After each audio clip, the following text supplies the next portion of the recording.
The glorious King Bruce Thomas Wayne has had many great adaptations we've all had the pleasure of experiencing over the years, many of these depictions being the primary reason as to why he's one of the most beloved fictional characters in modern day. Oh my god!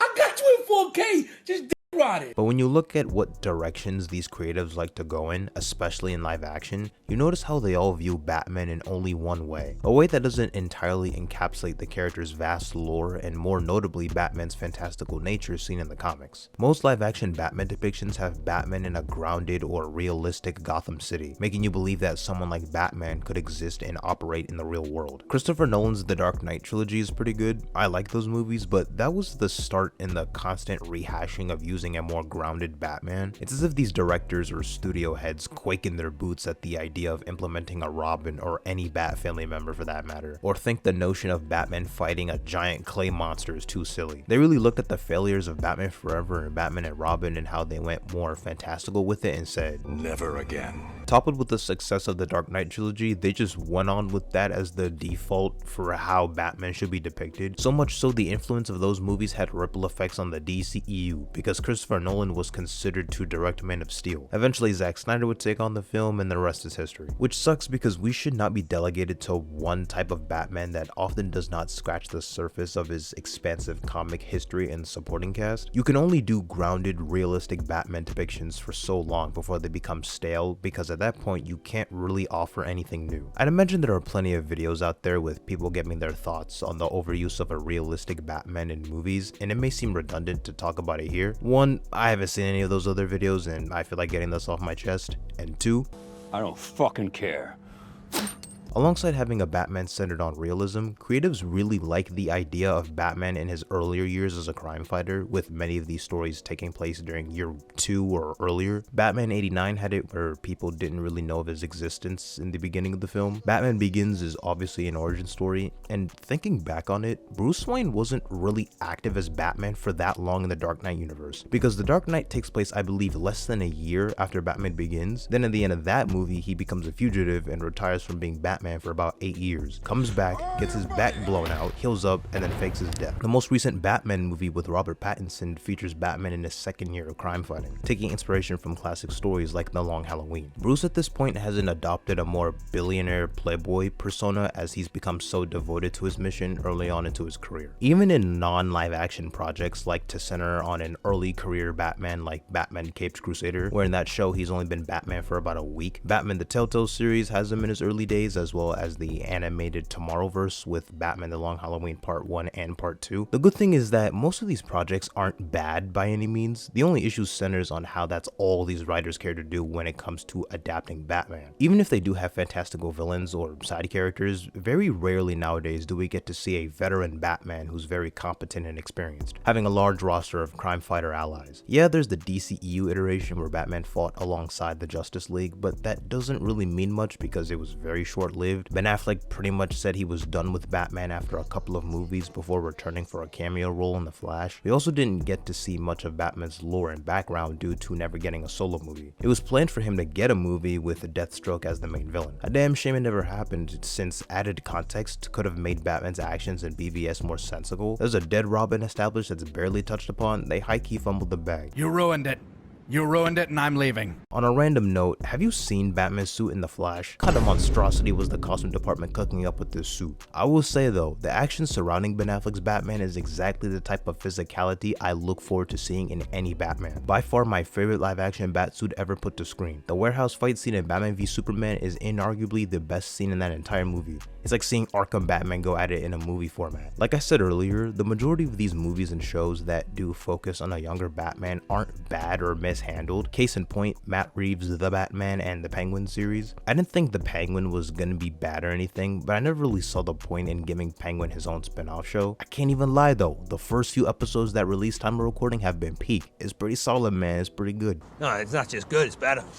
It's the fucking best. Seems like the people at DC Studios are letting Matt Reeves cook on the side, letting him flesh out his own Batman universe with his own kitchen and set of utensils, or as he likes to call it, the Batman epic crime saga. Reeves fully plans to expand his universe with at least another spin-off series, and obviously the Batman Part 2, which is more likely than not gonna morph into a full trilogy. But an important thing to note is how much Matt Reeves has emphasized how grounded his interpretation of Batman is going to be, and how he has no desire in delving into the fantastical, which is why I'm gonna need y'all to do something for me real quick.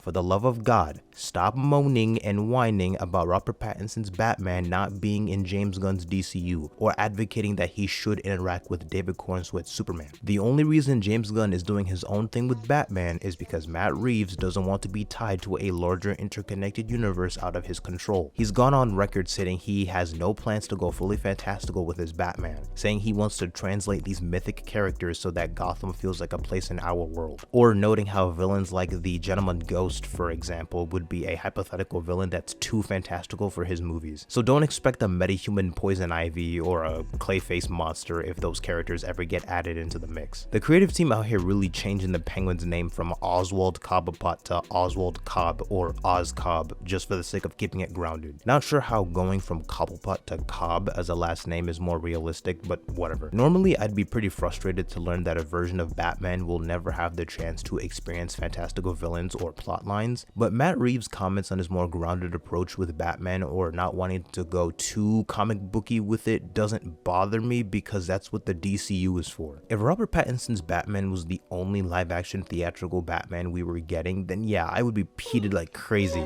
would start throwing hands on sight. This could backfire, but it seems as if we'll be getting two theatrical Batmans simultaneously, with The Brave and the Bold movie being the introduction to the DCU's Batman. The introduction of the DCU's Batman is The Brave and the Bold. The Brave and the Bold is the story of Batman and his actual son, Damian Wayne. This is based on Grant Morrison's great comic book run. Damian Wayne is my favorite Robin. He's a little assassin who Batman tries to get in line, and so this is the story of the two of them and the beginning of sort of the Bat family in the DCU. I have no idea if this movie will be good or not, but off rip, it's doing something longtime Batman fans have been begging and pleading to see in live action: the actual usage of the Bat family and the Robin character. Finally! It's funny to think about how a new live-action Batman would be different enough by just fully adapting the version of Batman seen in the past few decades of mainstream DC comics. If this were just another grounded take, having two Batmen who both exist in their early years or are similarly realistic would feel repetitive and nonsensical. You can have your crime-driven detective noir stories with a Batman in his early years with the Batman universe, and on the other side of the spectrum, you have a team player who works alongside the Justice League, has a Bat family, is very experienced as a crime fighter, and has an extensive fantastical rogues gallery in the DCU. Batman fans can literally have their cake and eat it too. While they are introducing Damian Wayne in the movie and not Dick Grayson or even Tim Drake for that matter as a Robin, that doesn't automatically mean they're going to skip over those characters. What this means is that it's a lived-in universe where Batman has gone through a lot of his established lore from the source material, and we're more likely to see Dick Grayson as Nightwing in the movie. I really want this to work because it's a chance for the casual audience to see Batman through a lens they've never experienced before. Deadass, just give me an Arkham Batman translated into live action, as that version of Batman had a good blend of some grounded elements while also not shying away from any of the unrealistic or comic book elements. A Batman in his prime who's a very competent hand-to-hand combatant, tactician, and just overall master of his craft. Being set in a fantastical universe with established superpowered individuals would be the perfect setting and gateway in conveying more of his martial arts prowess. Get out of here with this goofy choreography seen in the Chris Nolan movies. This man Bruce is an absolute menace in the field, and I would like to see more of that. Not to mention, Damian Wayne's introduction is bound to have the League of Assassins and possibly Ra's al Ghul show up. Do you know how cool it would be to get a comic accurate Batcave with all its accessories? Imagine you go into a section of the movie through Damian's perspective, seeing all the different memorabilia highlighting Batman's experiences over the years, the classic Jason Todd memorial display, different bat suits he's worn, the giant penny, the dinosaur, the Batmobile. I want it all. The Brave and the Bold also brings up some interesting conversation on what the Bat family will actually look like, or who the family will comprise of. I think there are some universal constants whenever you're adapting a story like this. Batman and Damian are already locked in so far. The no-duh choices would be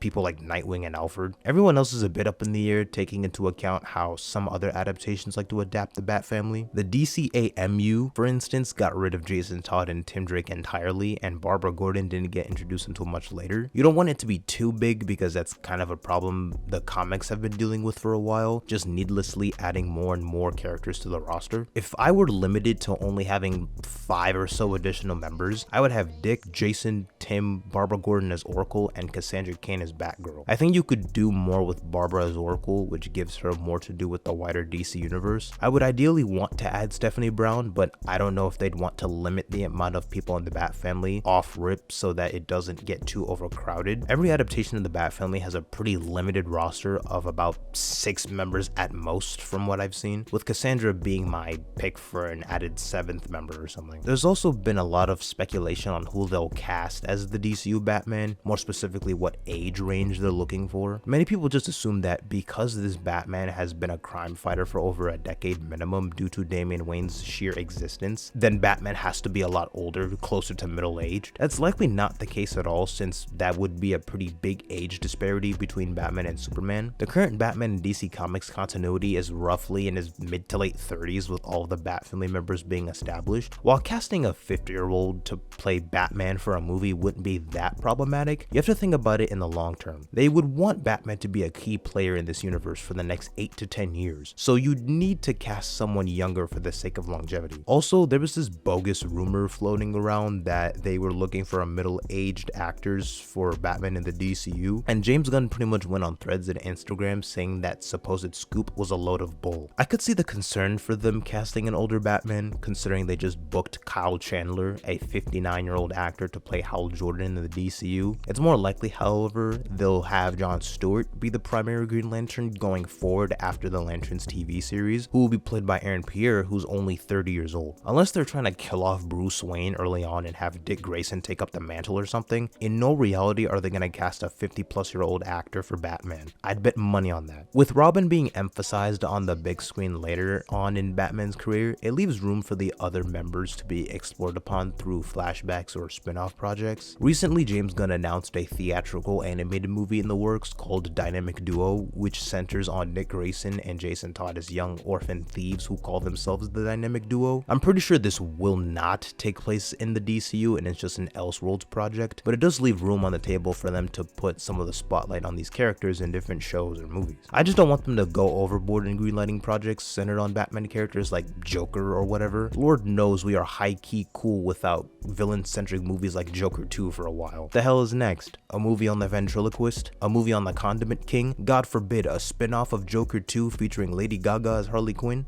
You better stop there.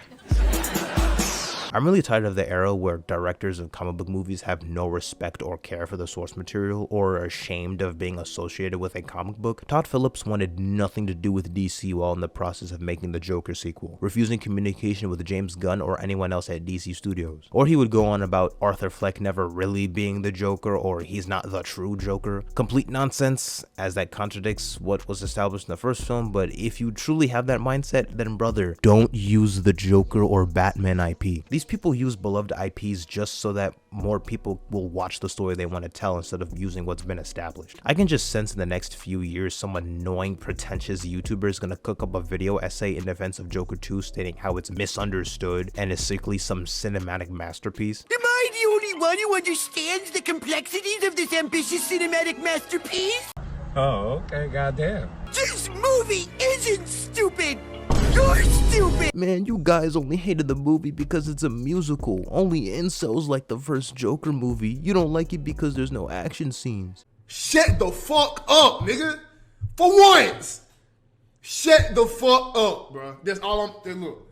Just for once. The movie isn't bad because of the musical elements. If you take away every single scene that involves singing or dancing, people would still dislike it because the script is a mess. Ideally, you could have an entire film centered around Arkham and a courthouse reflecting on Arthur's previous actions, but that's highly dependent on a decent script. Not to mention, the musical elements don't enhance the film or convey what we already didn't know what the characters were thinking. It could have been a unique way in demonstrating the thought process of Joker and Harley, but it isn't. It's just a nuisance at best. first. Hopefully slop like Joker 2 won't be released anytime soon. Batman is one of those characters that have a lot to offer in terms of what direction you want to go in, but nowadays the appeal centers on a realistic Batman, a year 2 Batman, or both. The Robin character has been neglected in live action movies for 20 plus years, with the Bat family really only making their way into animation and gaming. I cannot have the latest major project centered on the Bat family be the Gotham Knights video game, bruh. I need them to let the general audience know what's up. James Gunn stated that Damian Wayne is his favorite Robin, but I wouldn't be surprised if Damian's introduction also plays a role in helping audiences suspend their disbelief about the idea of a child roaming around in the streets alongside Batman. Having an estranged son trained by ninja assassins since birth might help some casual audiences become accustomed to the idea of a Robin, but only time will tell. We've had enough of the whole grounded Batman thing for a while. After Matt Reeves is done with his vision, I think it's time to put that era of Batman to rest.